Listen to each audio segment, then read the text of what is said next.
Yeah, so Thursday? How about Saturday? Saturday works better for me. What do you want to play? Oathbreaker? Commander? Legacy? What?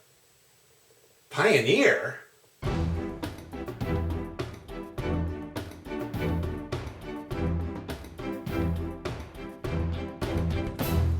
So you probably saw earlier this week, Wizards of the Coast announced a brand new format for Magic the Gathering called Pioneer. Not to be confused with the failed Frontier format, Pioneer is actually done by Wizards of the Coast. Frontier, on the other hand, was done by Harura a few years ago.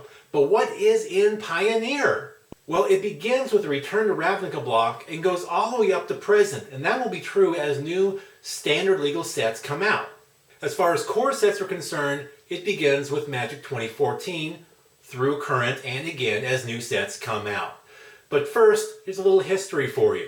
Modern was introduced to Magic in 2003, as in we had Type 1, and Type 1 had to do with all the sets dating all the way back to 2003, literally day one of Magic. We also had Type 2, which we now call Standard. In between that was called Type 1.5, also known as Extended, and what that was everything from the Dark and Revised up through what would be considered Type 2. Fast forward to 2003, Type 1 becomes Vintage. Type 1.5 Extended became what we now know as Legacy. Modern gets introduced as a bridge between Legacy and what Type 2 becomes Standard. Have you got all that? Okay, good. Now to bring it back to modern times, it's been 16 years since Modern was introduced back in 2003. Since then, we've had a lot of sets. Too many cards, it's gotten kind of pricey, I would say. At least a lot of players say that. Now, Pioneer is going to be the bridge from Modern to Standard, basically what Modern was supposed to be to begin with between Standard and Legacy. Now, I'm not really big on the name Pioneer. I don't know what branding genius came up with that, but that's the name that they're going with, and that's the name we're stuck with. So what can you do? Getting back on topic, what does this all really mean? Well, first off, that means that some big Modern staples will no longer be a factor. We're talking Snapcaster Mage, the OG Eldrazi with Annihilator, Emrakul, Kozilek, and Ulamog. Tron will no longer be a thing.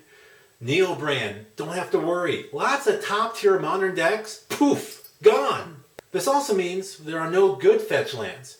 And why not? I mean, they were printed in Khans of Tarkir. That was after Return to Ravnica. Well, it's because Wizards of the Coast is proactively banning all 5 of the ally-colored fetch lands. You're welcome. As for why they're doing this, Wizards of the Coast says that creating slightly worse mana bases will probably lead to more deck diversity. I don't know if I fully agree with that, but time will tell. We'll find out.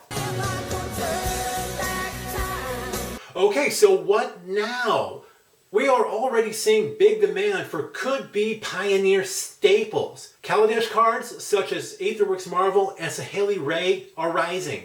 Delve cards like Dig Through Time, Treasure Cruise, and other could-be staples like Deathrite Shaman, Emrakul Promised End, etc. They're all going up. Go ahead and check the prices. I'll wait.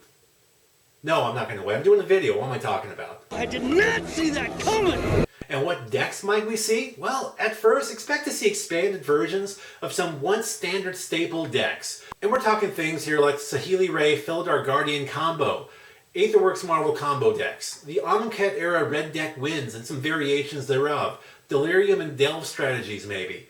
There's a lot here that can be seen. Even myself, I'm coming up with some ideas. Maybe resurrecting an old mill deck I had during Magic Origins, or a very, very aggressive Ramp Eldrazi deck I did during Oath of the Gatewatch. Again, time will tell. One important thing to remember about Pioneer is that it is a format in formation. While only the Khans fetches are banned, more bans will come. Wizards of the Coast is keeping an eye on deck and card performance. And they're going to be very, very protective of this format. Now, as of when this video gets uploaded, Magic Online will already have started doing Pioneer. It's kind of a test run. It will officially be coming to Paper Magic soon, but I'm telling you right now, it's definitely going to be soon, because it's already planned to be a part of a Players Tour series in February of 2020, and it's already been confirmed for not 1, not 2, but 4 GPs. So I think they're serious about this. Now, Magic Arena players, sorry, out of luck. Wah, wah, wah. Why, God? Why are you doing this to us? So what I really want to know is, are you excited? No, not you. Are you excited? What cards are you thinking are going to be the big staples? What decks are you thinking about building and running? Let me know in the comments below. And don't forget to follow Magic Untapped on YouTube. Ring that bell so you know when we have new videos up, usually about once a week. And don't forget to find us on Patreon and subscribe Magic_Untapped on Twitter.